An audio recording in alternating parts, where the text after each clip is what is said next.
Ryan, have you ever thought about being an architect? Have you ever thought about being a truck driver? Have you ever thought about being a salesperson? What about something in the medical field? Realtor? Listen to Career Paths every Thursday Wherever you listen to podcasts, and on YouTube. You might learn something. you might not. It's your life. Make it happen. Memories fading, we all forget those not so shiny things you do. Career Paths. Yeah. Are you ready? I'm ready. How about now? Still now. Welcome to Career Paths by Infonet. I'm Victor Boudreau, Mr. Ryan King. I'm ready. Are you ready? I'm ready. Did we start yet? Sure. All right. With our guest today is Mr. Pat Robertson. Hey, Patty. Hey, what's up? You know, I said Uncle Pat because that's how I have you in my phone because we've known each other for so long and everything. And there's references. Pat tells some really off-color jokes. Really. Like a good uncle should. Yeah, so I've known Pat for so long. So Ryan actually, so this is your uncle? I said, no. He's just kind of a messed up pervert uncle type. But I think I knew Vic when he was in his 30s. So it's been a long time. we have, yeah, I mean, years. Ryan and I go back even before that. So Yeah. huh? I said I should quit doing this. Yeah, It's stop playing with probably, your cards. probably right in the microphone. So give your official job title, Pat. Financial services professional is usually one I go with. So Usually? Yeah. What's the other one you go with? really depends. It depends on what I'm doing with my clients. So sometimes it's Okay. insurance guy. Sometimes if I'm talking about my company, Power Financial Insurance, it's CEO and chief bottle washer, Whatever it takes, right? Yeah. So, as we know, a little background. You don't have to give a specific age. Married. Sure. I know you're married. You got remarried not too long ago. Yes. Two kids. I know that. Anything else we should know about you, like background wise? You came from Spokane, Sure. Washington, correct? Yeah, I was born in Spokane almost 50 years ago and Yeah. graduated from Post Falls High in 91. Was it Post Falls? I didn't know that. Yeah. Post Okay. Falls. Thank you. And then moved to Utah with a company called GameStop in 04 and spent Did you 18 years in Utah. Opened up an office in Utah in the financial services industry and we'll be opening my South Texas branch shortly. So I am down in the San Antonio area right now. Did you go to college? I did. I went to Washington State. If you guys look up there, you'll see my Okay. Wazoo plate. Yeah. There you go. Yeah, I went to Washington State. I wrestled actually. Went to Washington State one year. Went to wrestle at Big Bend Community College. I'm not sure if that's still there, Moses Lake. I know the wrestling It is. program's not Well, I know there. Big Ben's still there. Wrestling My- program's not. It was No. gone the year after I left. My And then- godfather taught automotive there. Oh. You might have been teaching when you actually went to school. Huh, anyway, yeah, Big Ben, I know it well. Yeah, and then I went back to Wazoo after that and did not finish my degree. I went to school to be a teacher. Wow. Decided I was so tired of going to school that why would I want to be at school every day for a profession? So I had done some telemarketing in the summers and while I was going to school and I actually learned I can make more doing that, running telemarketing centers than I did as a teacher. So I went and worked at Dakota, which was downtown at the time, the old Bon Marché building, which I know doesn't exist anymore. Right. It's something new. And then worked for a telemarketing company in Salem, Oregon, and then got moved to Dyersville, Iowa, which is where they made Field of Dreams. I'll have to watch that movie someday. But you've never watched it? Never watched it. Played on the field. Oh, And really? then, then the first, my daughter was, my wife at the time was pregnant with my daughter, wanted to move back home to Spokane. So we did. That was 99. We moved back actually on Y2K, January 1st, 2000. Awesome. Truck didn't shut down. Gas No, pumps what? stopped, all that stuff. No planes fell out of the sky. It was crazy. What? And still worked. Got hooked up with GameStop a couple months later. Spent 11 years with GameStop as a district manager and a variety of other titles. And during that time when I was in Oregon and Iowa, I was licensed insurance agent in 18 different states So I was a center manager. I had to be licensed for the insurance products that we sold. So I Wow. was the only person licensed, as was required. So I went to try to go back into that field when I went to Spokane before I signed up with GameStop, and I was told no. State Farm, a bunch of other companies said, no, we don't need it. We don't need you. You don't have a 4-year degree, which is not the case these days. It was just very strict back then. Right. So when I left GameStop and tried a couple other careers and decided, I'd made my money and, some money, not all the money, obviously, I'm still working.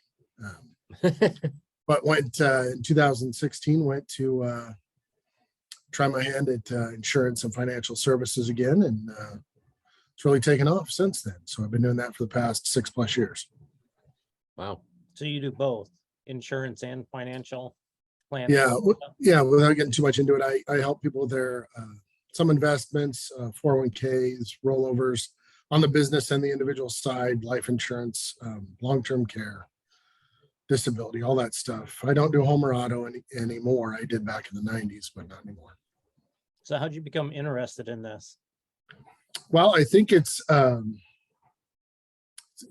one thing, great income. You control your own income. It's purely in what I do now is kind of branching off from Prudential to my own firm. It's all commissions. So it's really work when I want to. I don't report to anybody. I'm the boss, which isn't, I always say my boss is a jerk because he is. He is a jerk. I met your boss. I don't like your jerk. Yeah, absolutely. And so, I take, if I want to go jump on the boat and go fishing tomorrow, I do. If I want to work 70, 80 hours a week, I do. And sometimes I do both. I've taken calls on the boat. So, there's all kinds of stuff going on there. And really that was the main thing, is serving people, serving clients, being there in need. I always tell clients, and the number grows, but I say the 5 best days of my career were, 3 funerals and 2 retirement parties, because I was a part of both, delivering checks at both, right? Having, arranging to have that first ceremonial retirement check for somebody who spent 40, 50 years at a job, or coming and talking to a widow and saying, hey, the checks should be here in the next couple of days to pay for that funeral, to cover that income, especially when we're talking about people who maybe passed away earlier than they should have, or earlier than they planned. So I'm the only guy at the funeral without his hand out. So how did you learn about this? I mean, to be able to get into it and stuff, where did you? But, I dabbled in it when I was in telemarketing and the licensing piece and what that could do, and learned about some products and stuff while I was in training back then. To get your licenses, you had to go to a physical class. I actually went to a class. And nowadays, no one goes to class. No, I haven't been to a class in forever, except online. Right. Or unless they're serving lunch, I try not to miss any minute. But in the continuing ed. But I had to go to class on Nike's campus, 40 hours, and it was intense, and was in 4 days, and go take a test on day 5 and hope you pass it. And now it's more of a learn at your own pace, which, you got to be pretty self-disciplined. Just like in this career, I could sit here and, like I said, go fishing every day, all day. And I don't have to answer to anybody. And my wife sure is nice and says, how was your day? I want to be able to say it was good. Good because I was successful, good because I helped people, not good because I caught 3 fish. Although sometimes it's both. Right. Hearing about, so having a taste of it back in telemarketing, to answer your question, I knew that you could serve people and it was kind of limitless what you do. I could hire people, I could have agents working for me, I could go out on my own, I could answer to myself, I could work till midnight, I could take 3 weeks off, and kind of remembering that and doing the grind at GameStop, where I had Thanksgiving Day off, most of it.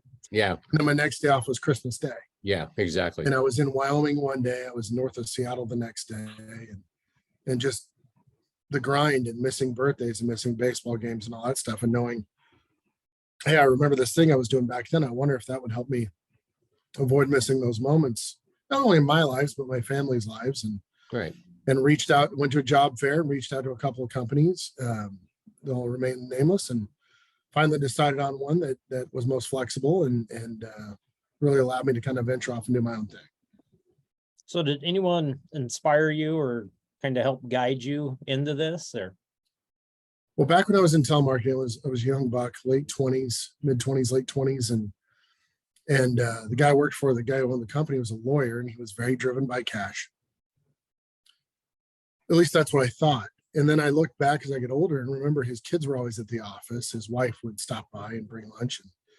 And really what he'd done is just build a life for himself where he could be there for them, or they could come and see him. He wasn't answering to anybody. So although he could be a pain, he could be a little bit harsh, he ultimately did care, and he cared about everyone. When I was in Oregon, and it was a town called Wilsonville, which is just south of Portland, they had a huge ice storm, which for those of you who lived in the coast, It doesn't you know, happen. in Spokane, it snows, you know, Mount St. Helens hit, you have to go to school the next day. You're right. The mask, the rebreathers in back was this old Spokesman review box. It's grab a mask, go to school. Whereas they're a little softer on the coast, I'll just say. And if you are on the coast listening to this, you're soft. But I'll still help you. Told you. Agreed. But so there was an ice storm and it was bad, and there was like a whole inch of snow on the ground, and it was like Holy. driving down I-5. Cars were overturned in the center median. It was just Yeah. horrible. It was like being in Beirut at the time. And of course, being from When was the last Spokane, time you were in Beirut? you know, I'd seen the movies like Black Hawk Down, Mogadishu. Okay. But Anyway, you know, being in Oregon and knowing this boss, you know, he was paying people to go do volunteer work. So they weren't producing on the sales floor as telemarketers, which many of the people here listening probably have done that. I mean, I think we've all tried it, but he was paying them to go ring the bell for the Salvation Army. It was holidays time. He was paying people to go hand out presents or go work at the, you know, the holiday food lines, those kinds of things. And just showing his true character, which a tough exterior. And I get all that. And if I saw him today, I would thank him for the tough lessons, but because I remember the good things more as time goes by. And that really inspired me to say, what if I could work a job where I could take a week off to go do volunteer work or go, when there was have you done that? yeah, I've definitely done some volunteer work. In fact, before COVID, it was hard to get in. I'm just asking. Whoa, Jesus. You don't You see should try it. You should try it, Nick. It's good. Right. You're like, what? Oh, absolutely. Yeah, volunteer work's been a huge thing. Before Volunteer COVID, work. obviously since COVID, it's not. Right. They're very cautious, and I get it. Yeah, But I have done you know, volunteer work, by the way, and you know that. yeah, should know that. absolutely. So Okay, going to in Salt Lake area, going to schools and handing out food to the less privileged students. I'm not going to mention the board because I Yeah, have to get it fine. approved, my membership, but I'm on Yeah. a membership board for to make sure kids are reading books during the summer. Nice. I'm working on the membership board. If anybody, the regulatories, I'm not on there yet. I have to file my outside business approval, which I'm doing this week. I've been on a board for when the hurricane hit Houston a few years ago and people lost their homes. I was on a board to help people rebuild their homes and took a lot of phone calls and arranged a lot of donors and stuff like that. So yeah, that's been a huge thing. And I have the freedom and time and sometimes the money to help out. So are there certain steps or certain things that you have to do, like schooling and that on a regular basis with Yeah. your job? Well, I'll start at the beginning. So you got to have your licenses, and that's the tough part. Without licenses, you can't sell. Let's be honest, it's a sales job. So got to get licensed, and it takes time. And a lot of people can do that while they're working their current career. Whether it's life, health, any of the FINRA tests, the Series 6 or 63 or 7 and 65, 66, those things. But there's also continuing education, which isn't a huge deal. It's 24 hours over 2 years. But I take as many classes as I can. Sometimes there's drop-in classes from, I sell for dozens of companies, and maybe company X will have a seminar on this particular product or how to deal with the market and the current conditions, or, how do you advise people who have this mindset, or maybe learning a little more about crypto, that kind of stuff. So learning is what I probably spend about 30% of my time doing. And and Educating sometimes yourself. it's more. Right. Because the more I know, the more I can help people. What's the best part, and going all the way back, Pat, for college, best part of going to school for you, and what was the worst part? And what advice would you give going into what you knew now? What advice would you give anybody that might be considering going into sales with insurance as well as? I would say if someone's starting college, go to the community college first, unless you have a scholarship for sports or academics.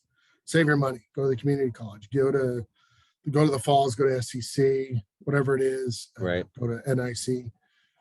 Get that done as cheaply as you can, because Mhm. those first 2 years you don't have to decide what you want to do. You just have to get your basics done, Right. and it will train you to be a better student. And there's a little more hand holding at the community college level. I went straight to Wazoo, and 3 feet of snow. They don't care if you show up. They don't care if you don't. No one's taking roll. And sometimes at the Falls or SCC, and they do that kind of thing. Or Big Bend, where I went, Get a little more involved. a little more involved, and there's more help, and there's more community, and it's kind of an easier step. And if you can stay at home Yeah. with your parents, and I know you want to get the hell out for sure, Right. but if you can stay at home with your parents while you get that first year of schooling, you got a leg up on everybody. And I would say these days, as it's more available, my daughter almost had her associates when she graduated high school. Yeah. Those programs are available now. I would say, I was paying $5 a credit for my daughter's college for Wow. her associate. And you can't do that. You can't do that at Wazoo. You can't do that at Eastern. And you can't No. do that if you just go straight to the Falls after college. So if you can get those continuing eds or those concurrent enrollment classes out of the way, that's huge. Right. You don't have to decide what you want to do by the time you're 18. You don't have to decide what you want to do by the time you're 40, but it's good to have an idea. Well, and things do change. That's Yeah. one reason. Vic's going to grow up someday. He'll figure it Huh? Who out. will? But you'll figure out what you want to do when you grow up. What? good. I don't know if you. Well, I don't think I will. Starting to I'll question tell you what, embrace your childhood and never let it die as you go through. For those of you who aren't men out there, and most of us on the call are today, I will say that once a man hits 15 physically, his maturity kind of stops. So the older he gets, he learns more, but really that 15-year-old still laughs at fart jokes. That's not going to change. Like I said, he has some in progress. Pat, we're already at time for first part of our interview. I knew Pat would be a great guest. We've been trying to get you on for months, and I greatly appreciate it. I'm Thank going to bring you back for part 2, if that's all right for you. Yep, let's do it. So real fast, I'll read it. Thank you for watching and listening to Career Paths by InfoNet. Please like, subscribe, comment. It's your life. Make it happen. Pat, till part 2. Appreciate it, man. All right, talk to you in a bit.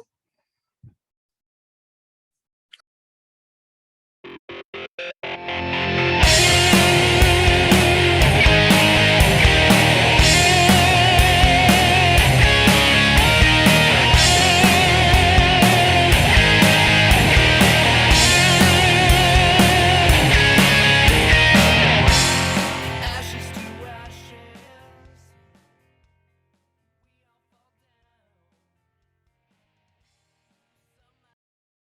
Okay. Take 24. La la la la. Career Path.